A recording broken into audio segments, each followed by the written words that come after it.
Yes, salut, c'est Blond. Et ben écoute, aujourd'hui, hop, viens, je vais te montrer comment on plie une voile de base. Alors si t'en es là, c'est que t'as déjà plusieurs centaines de sauts de skydive à ton actif. Donc je vais te passer les basiques. Hein. T'as déjà forcément mis tes freins, tout ça, tu sais faire. Hein. Donc aujourd'hui, on va plier une Outlaw Light dans un stream. Alors je te rassure, ça marche tout pareil. Hein. C'est que tu plies, quelle que soit la voile que tu plies, ça fonctionne pareil. Donc tu pourras réappliquer ça à tous les matos. Est-ce Voilà. que tu peux nous préciser sur quel morceau tu mets la commande? Bien joué. Je vais regarder ça hein, Alors, pendant que... donc si tu plies glisseur haut, tes commandes ont plus de distance à faire. Donc tu laisses plus de longueur. Donc tu mets ça sur le point bas, puisqu'elle passe dans le glisseur. Donc ça leur fait plus de distance à faire pour aller au bord de la voile. Quand tu es sans glisseur, elles sont directement sur la voile. Donc là, tu les raccourcis un peu plus. Le deuxième point, c'est également que quand tu es glisseur bas, tu veux que ta voile aille moins vite parce que tu es potentiellement plus près de l'objet. Et donc, tu la freines davantage. Je ne vais pas rentrer dans le débat qui est sur les points de très gros freinage, les deep brake settings qu'on appelle. Ça, il y a suffisamment de sujets qui traitent de ça. Moi, là, je suis plus là pour te montrer les basiques du pliage. Pareil, il y a plein de détails. On n'est pas là pour... je dis pas que c'est la vérité, que c'est la méthode. Je t'en montre une parmi plein. Et puis après, ça sera à toi de te faire la main dessus, quoi. Donc voilà comment moi j'attaque.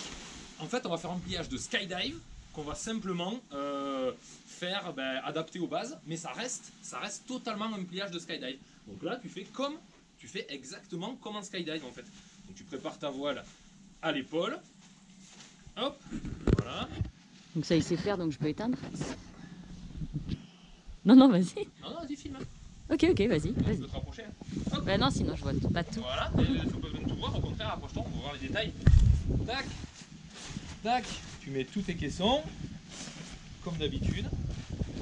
Ah, et en plus, il y a du vent, tu vois. Donc là, du coup, c'est conditions dégradées.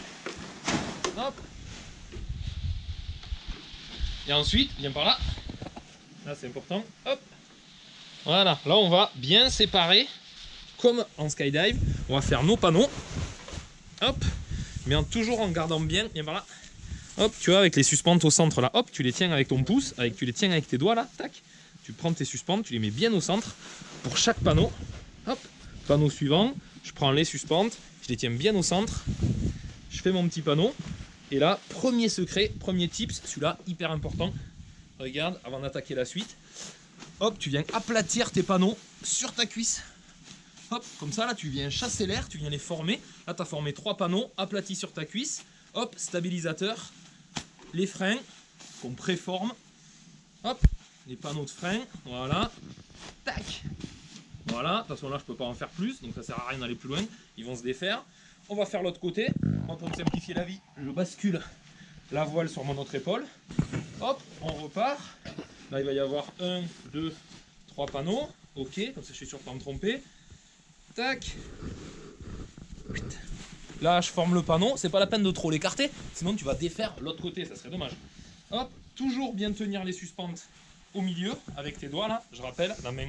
Si tu fais les panneaux à droite avec ta main gauche, tu viens tenir toutes tes groupes de suspentes. Hop, tu les tiens au milieu. Tu fais ton panneau avec ta main droite. Tu formes tes panneaux. Là, hop, toujours les suspentes au milieu. C'est ça le secret en fait. Tu vas voir au cours de ce pliage, qu'en fait, on va surtout se focaliser sur l'essentiel, qui est les suspentes et bien répartir le tissu de chaque côté. On va pas faire du repassage, parce qu'on s'aperçoit que quand on jette du tissu dans 200 km/h de vent, que tu l'aies repassé ou pas, ça change pas grand chose. Voilà, hop. Et voilà, ma voile elle est prête à aller au sol. Pour bien préparer le sol, je me resépare mes bords d'attaque. 3 de chaque côté, plus le central. 1, 2, 3. Voilà, 3 de chaque côté, le central. Et là, le petit geste technique. Voilà, tu vois, le central, 3 de chaque côté. Là, regarde, je vais venir mettre ma main. Tu mets celle que tu veux, la gauche ou la droite. Tu tiens toujours, tu serres bien ici. Et là, tu vois, je vais faire un petit balancier comme ça.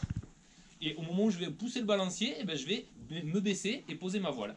Regarde, facile. T'es prêt? Allez, regarde bien. 1, 2, 3.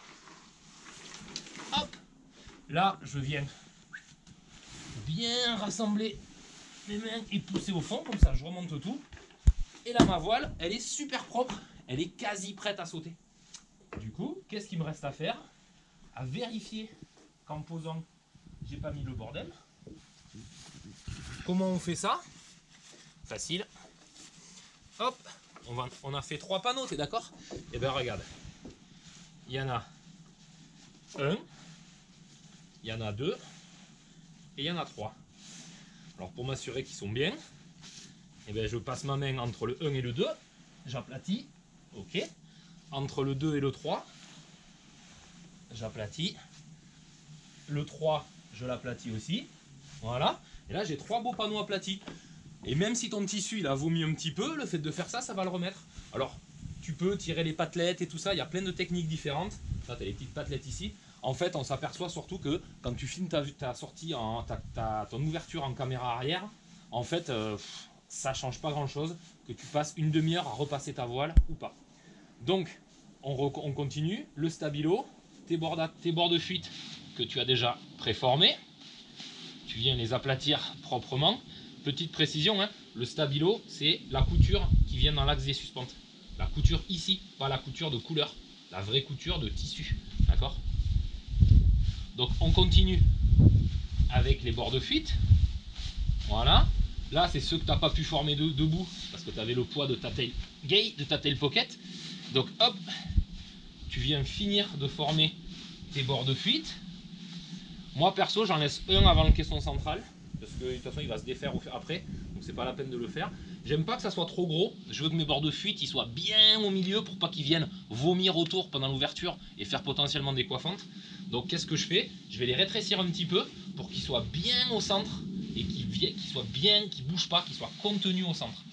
Hop, là-dessus, je viens faire propre le dessus, mais de toute façon, ça va rebouger puisque on va vérifier le milieu de la voile. Toujours au cours de tout ton pliage, tu peux toujours remettre un peu en tension, retirer un peu ta centrale, hop, et on va faire l'autre côté. Donc tu te rappelles, 3 panneaux, 1, 2 et 3. Ok, allez, on aplatit le premier en poussant bien avec les doigts, en poussant bien le tissu pour bien tout rassembler au milieu. Ok, le deuxième et le troisième. Tac, et voilà. Et là en fait c'est super propre. Et si tu vas vérifier au milieu, ben, tu verras que c'est propre. Et plus tu iras vérifier, plus tu vas foutre le bordel. Donc il y a un moment, tu t'allèges l'esprit en vérifiant quelques fois, puis tu vas voir qu'après ben, ça bouge pas. La couture, mes bords de fuite. Hop.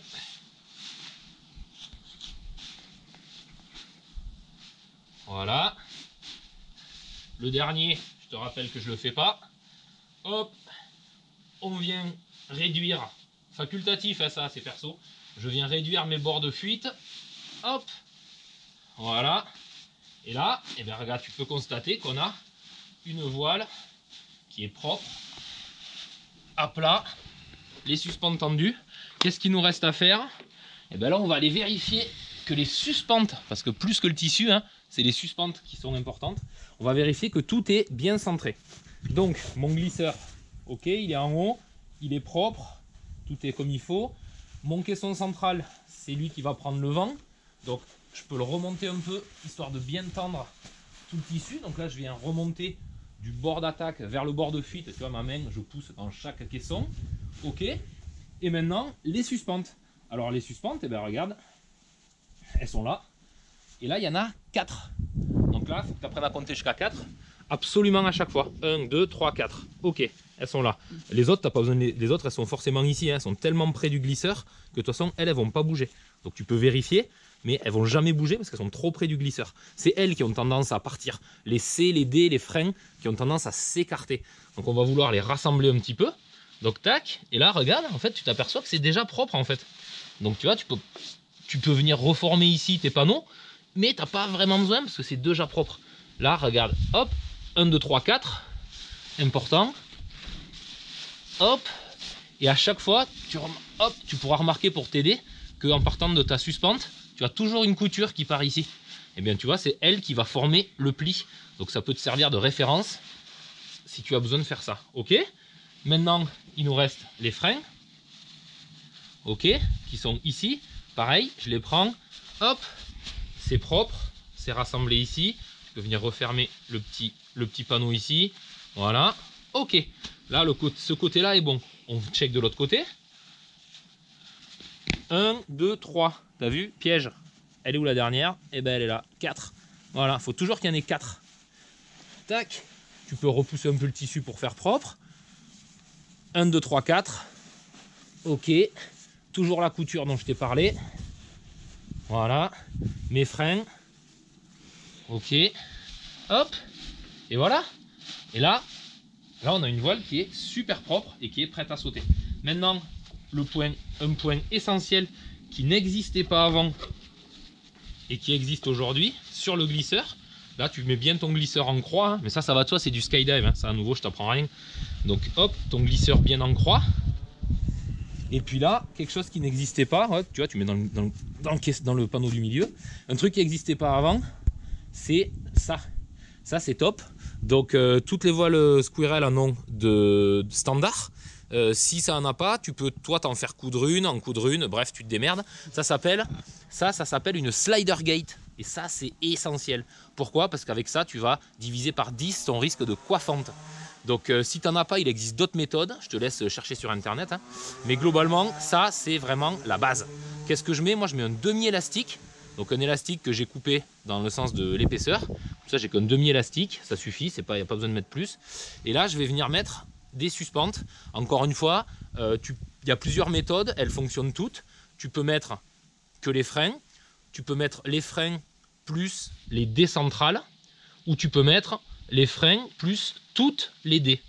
Encore une fois, ça va fonctionner à partir du moment où tu mets au moins les freins et éventuellement les dés centrales. Allez, là, regarde, tu sais quoi, on va être généreux, on va tout mettre. Tac. Hop. On va venir fermer ça comme ça. Et là, surtout, bah, dis-toi que c'est qu'un élastoc. Donc ton élastoc, il va péter en fait. Donc là, il faut bien lui mettre un bon deuxième tour. Parce que sinon, il ne sert à rien. Voilà. Donc ça, rassure-toi, l'élastique, il va casser en fait. Il va, c'est sûr, il va pas casser, mais s'il ne se défait pas, il va casser. Donc rassure-toi, c'est bien plus important que ça tienne, pour que tu n'aies pas de coiffante, que de ne pas en mettre. Voilà. Donc là, eh ben, on est au top. On vient fermer. Donc là, on vient fermer ici avec le bord de fuite. Ok, c'est tout clean. Et là, à nouveau, plusieurs méthodes. Il y a ce qu'on appelle le TD foil, qui consiste à venir mettre les panneaux par dessus. C'est un petit peu plus logique au niveau de la séquence. Et bah, du coup, je te montrerai ça dans une autre vidéo. Pour aujourd'hui, pour la simplicité, on va faire ce qu'on appelle le pliage classique. Donc je vais te montrer le classique. Un petit peu plus facile à mettre en sac. Et qui marche très bien. Hein, hop. Donc on va faire une réduction, on va faire une mise en sapin, comme en skydive. Voilà. Encore une fois, plein de méthodes différentes. Il y en a qui font un pré-roulage des caissons dans ce sens. Ils appellent ça la première réduction. Après, vu qu'on va venir enrouler ce tissu-là par-dessus, dans ce sens, j'aime bien qu'il y ait une logique, une continuité dans la façon de plier. Parce que comme ça va se dérouler dans le même sens. Voilà, je trouve que c'est un peu plus logique, en tout cas dans ma tête. Donc du coup, je vais pré-plier un petit peu mes panneaux sans prendre les bords d'attaque. Hein. Les bords d'attaque, ils sont toujours au nombre de 3 de chaque côté. 1, 2, 3. Hop. Donc, hop. Mes panneaux, ils sont là. Là, je prends mon bord de fuite. Hop, tu vois, qui est là.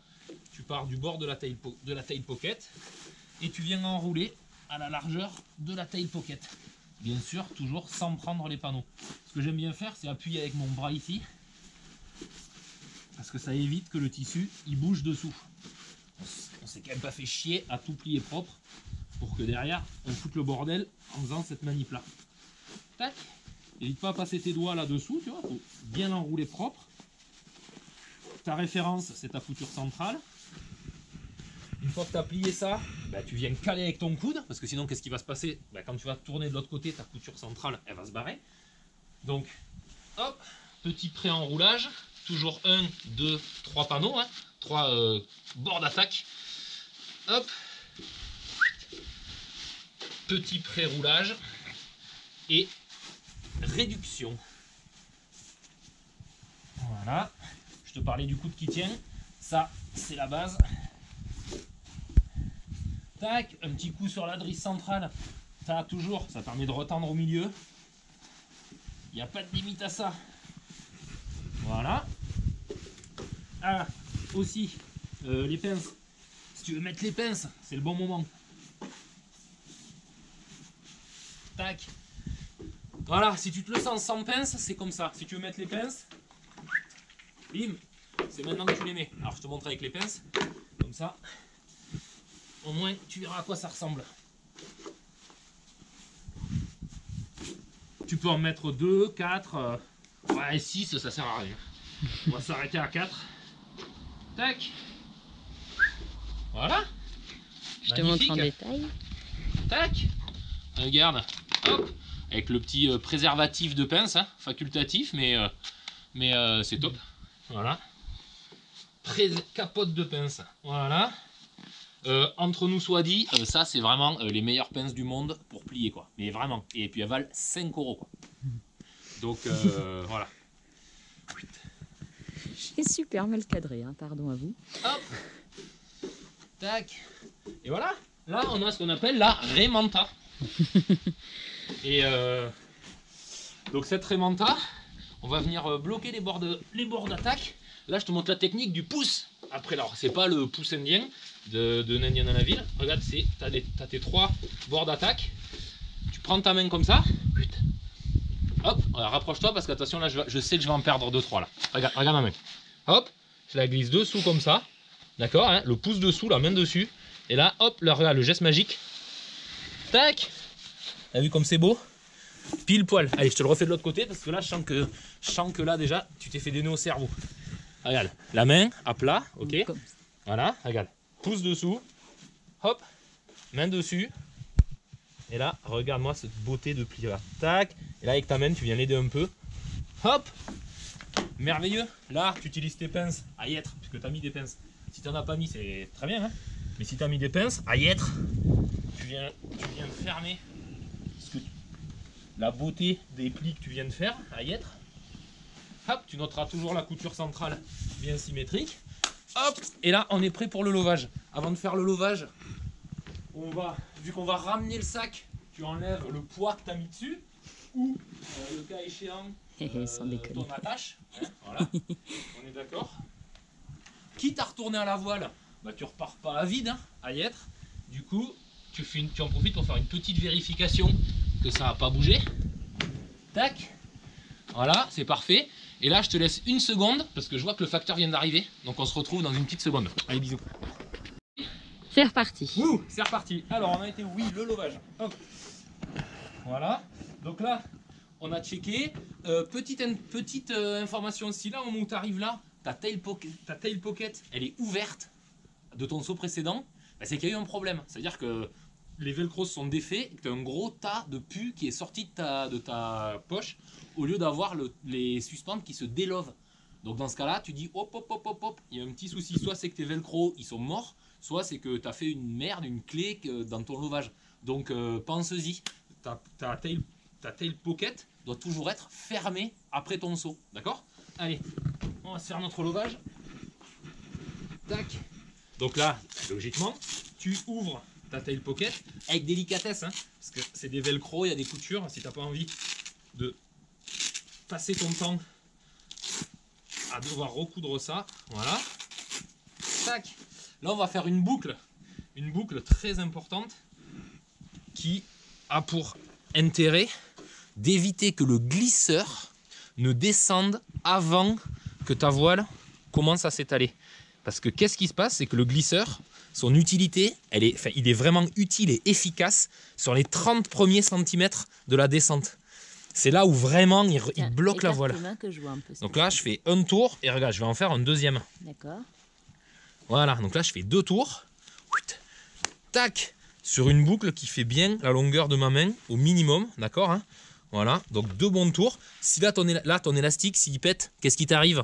Et bien du coup, regarde, tac, tu as toujours un petit élastique de secours. Parce que là, tu auras l'air con si tu es au milieu de la montagne, que tu dois faire un deuxième saut et que ton élastique il pète. Tu sautes pas sans ça, d'accord? Donc du coup, tu as toujours un élastique, tu as toujours des trucs de secours dans tes poches. Soit pour ta slider gate, soit ici pour ce qu'on appelle, c'est le slider control, ça, d'accord? C'est le contrôle du glisseur. Faut pas qu'il descende avant que les suspentes ne soient tendues. Sinon, tu vas te faire non seulement désosser à l'ouverture, parce que le glisseur il va mal fonctionner, mais en plus, tu vas avoir des ouvertures dissymétriques de merde. Donc voilà. Donc tac, donc une belle boucle comme il faut. Et là, on va faire le lovage. Alors le lovage, il n'y a rien de secret. On va faire des boucles qui sont de plus en plus petites. Alors pourquoi de plus en plus petites? Parce que si on faisait des boucles de plus en plus grandes, et une petite boucle pourrait se faire choper par une boucle plus grande. Et donc faire une clé. Tu comprends ce que je veux dire? Si ma boucle ici, elle est plus petite, elle ne peut pas, quand ça va se dérouler, elle ne peut pas attraper la boucle d'après. Alors que si cette boucle-là était plus grande, elle pourrait venir, tac, bloquer la boucle du dessus. Donc tes loves, elles sont soit de la même taille, soit légèrement plus petites. Voilà. Tac. Tu fais en sorte de ne pas faire des quarts de tour avec tes poignets à chaque fois, d'accord? Tu n'as pas envie d'avoir des loves qui font des spirales. Donc tu essayes toujours de garder tes suspentes blanches ou quelle qu'elle soit la couleur à peu près dessus, tu vois. Voilà. Et là, tu laisses, ouais, voilà, tu laisses 15, 20, 30 cm en bas. C'est propre. Tac, tu aplatis bien tes loves. Et là, surtout, quand tu viens fermer, tu viens bien velcroter. Alors pourquoi? Parce que, encore, je te répète qu'il ne faut pas que ta tail pocket, elle s'ouvre. Donc, quand tes velcro ils sont neufs, c'est cool, mais quand ils sont vieux, c'est moins cool. Donc, tu vois, tu viens y remettre un petit coup ici. Il ne faut pas être avare de aider les velcro, tu vois. Hein, les velcro sont tes amis. Il faut les aimer aussi. Voilà. Hop. Magnifique. On a un lovage symétrique. Nos élévateurs sont bien. On est tout bon. Allez, la mise en sac. Tac. Alors, la mise en sac. Tu prépares ton sac. Moi, j'aime bien, pour bien préparer mon sac, par exemple, c'est un exemple, hein, tu trouveras ta technique.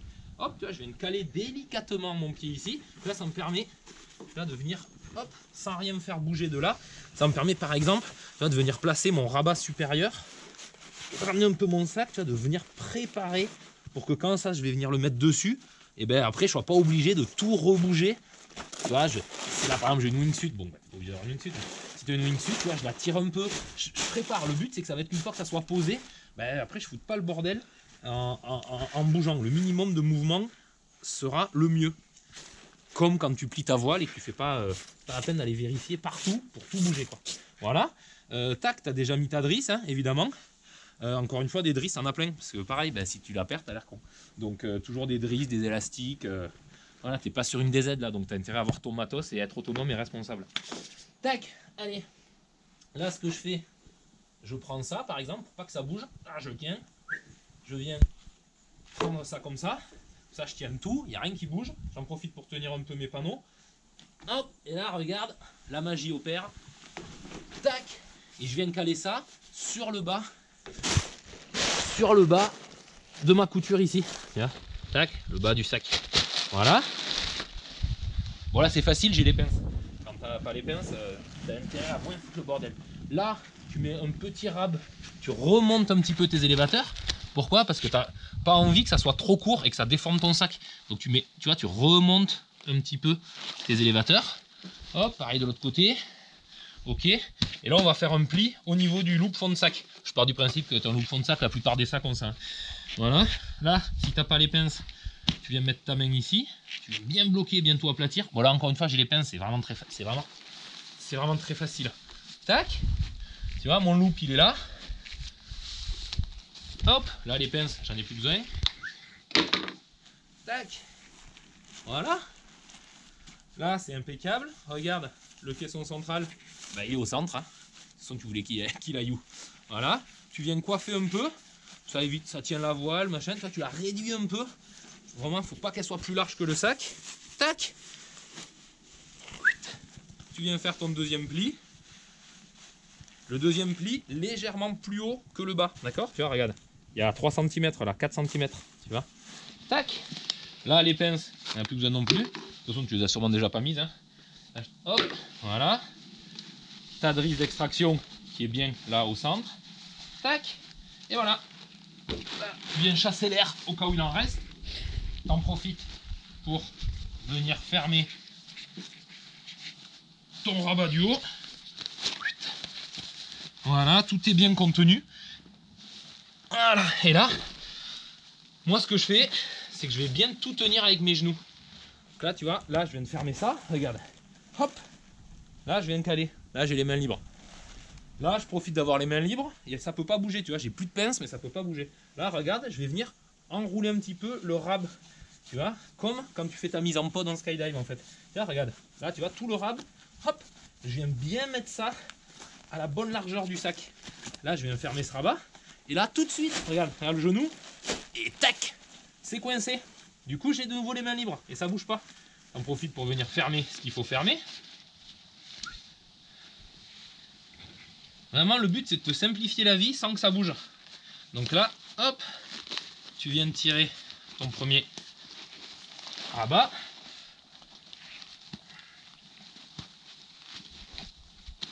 Voilà, le loop il sort. Et là, tout de suite, qu'est-ce que tu fais? Eh ben, genou. Hop.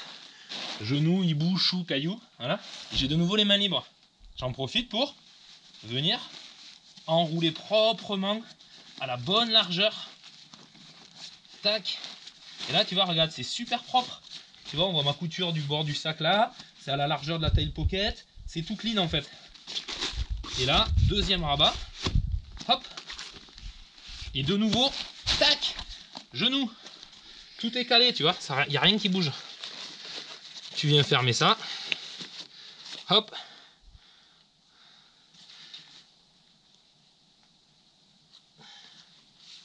Voilà.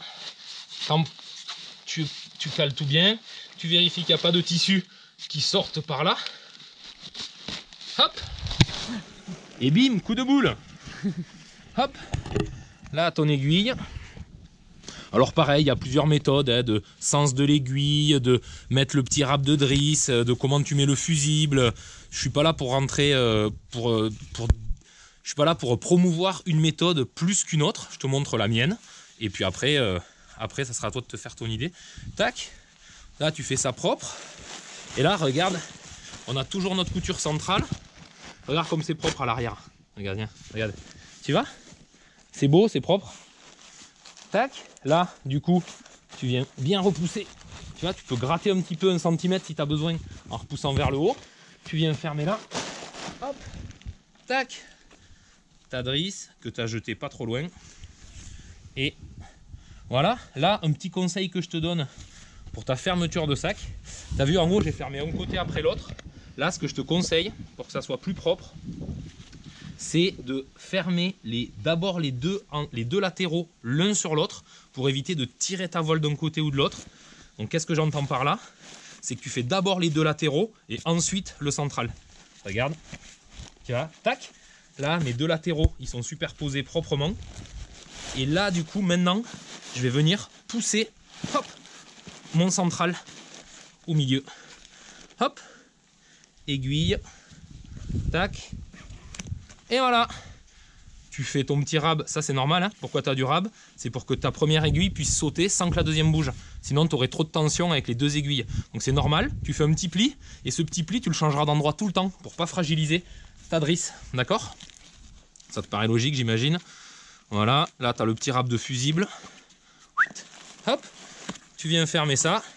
Et là, le petit secret de finition, c'est le massage thaïlandais. Hop, tu lui mets de l'amour aussi en passant, parce que tu as envie que ta voile elle s'ouvre, tu l'aimes ton sac, donc tu lui donnes de l'amour. Voilà, tu lui donnes, non, tu fais ça bien. Voilà, tu vois, tu vas en douceur, ça permet de chasser l'air, ça permet d'enlever un tout petit peu de tension des aiguilles, ça permet à la voile de faire sa place. Donc en fait, c'est pas anodin, ce petit massage, il est important, fais-le à chaque fois. Voilà, et voilà. Et là, regarde, on a un sac magnifique. Tac, tu peux lui mettre un petit tassement comme ça. Regarde, il est beau. Tac, là tu peux venir ranger proprement tes coins libres. Tac. Et puis après, bah, le rangement de la drisse, hein, tes skydivers, tu sais faire. Hein. Tu fais en sorte que ça dépasse pas, que ça aille pas trop loin. Tu ranges ça propre. Et puis voilà, le pliage de l'extracteur, pareil, il y a 2 écoles pour le lovage de la drisse. Alors l'extracteur lui-même, pour ça pareil, tu trouveras ça facilement sur internet. Là, tu fais un champignon, regarde, hop là, tac, tu viens choper ta résine comme ça. Là, tu as un beau champignon, d'accord. Moi, je vais me poser le champignon là, j'ouvre la moitié du champignon, on est d'accord, j'ai de la résine, de ça, je fais ça. Là, je vais te montrer la méthode avec le lovage à l'intérieur. Tu pourras aussi trouver la méthode avec le lovage à l'extérieur. Les deux sont très bien. Hein. Je te laisserai trouver des informations là-dessus et te faire ta propre opinion. Je fais les deux. Voilà, donc les deux sont très bien.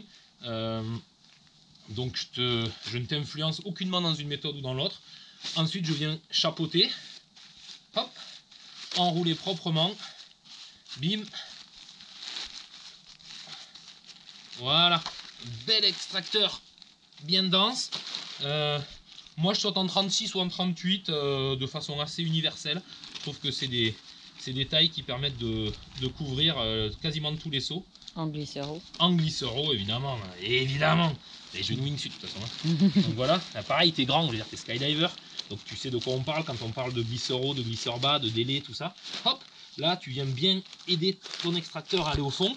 Pareil, tu prends soin de ta poche d'extracteur, tu vois, tu la tasses un petit peu histoire qu'elle soit pas trop détendue, tac, et surtout tu trouves ta méthode pour ranger ta poignée d'extracteur, toujours de la même orientation, ça t'évitera d'avoir la surprise de mettre le doigt dedans, alors que moi j'ai trouvé mon orientation, elle est toujours orientée de la même manière, je sais que ça va pas bouger, je sais que quand je vais la prendre toujours de la même méthode, voilà, c'est propre, c'est cool, c'est clean, allez, merci de ton écoute, et puis bon son, allez, à la prochaine copain. Ciao.